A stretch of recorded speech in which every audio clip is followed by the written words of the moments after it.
Hello mga idol, magpapalipad ulit tayo ng drone. Sa pagkakataong ito ay medyo mag-ingat na tayo dahil nakailang crash na rin ito at nagtamo ng mga minor damage. Normal speed lang ang gagamitin natin at sa mababang bahagi muna tayo lilipad.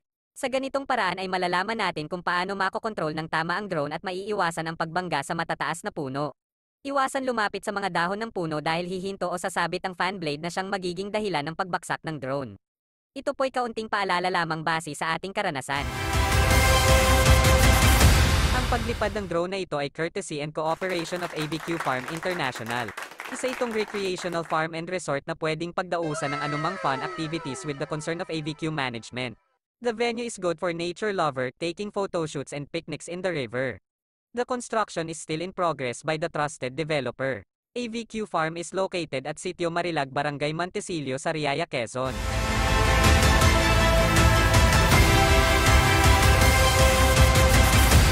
Ito ang kanilang fish pond sa tabi ng rest house nila, naglalaman ito ng naglalakihang mga hito, dalag at tilapia. Ang supply ng tubig nito ay nanggagaling sa buhay na ilog mula pa sa Mount Banahaw.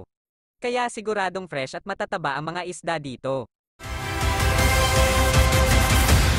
Palipadin pa natin ang drone sa mataas na bahagi nang sa ganon ay makita natin ang kabuuan ng farm na ito. Higher and higher.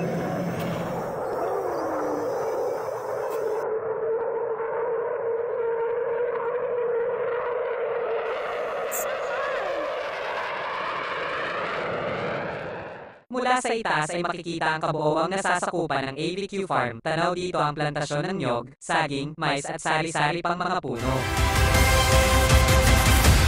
Ang farm na ito ay napapalibutan ng naglalakihang mga punong kahoy at ng buhay na ilog sa bukana nito. Kaya naman kung isa kang nature lover ay siguradong pasok ito sa hinahanap mong adventures.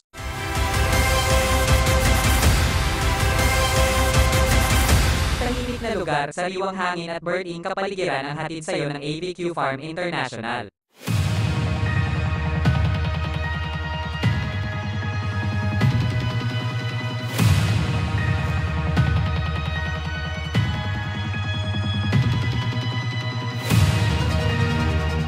taas niya. This time, it's so... Say hello, hello baby, hello. Say hello. Oh my God! Wow! Ito ang kuha ng rest house nila sa itaas na bahagi gamit ang drone camera. Hanggang dito na lang muna mga idol at kailangan ng pababain ang drone dahil ito'y lowbat na.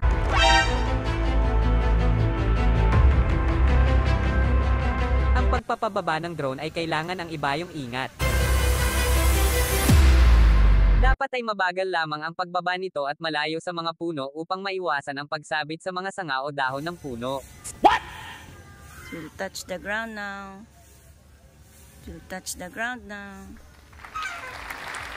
There you go.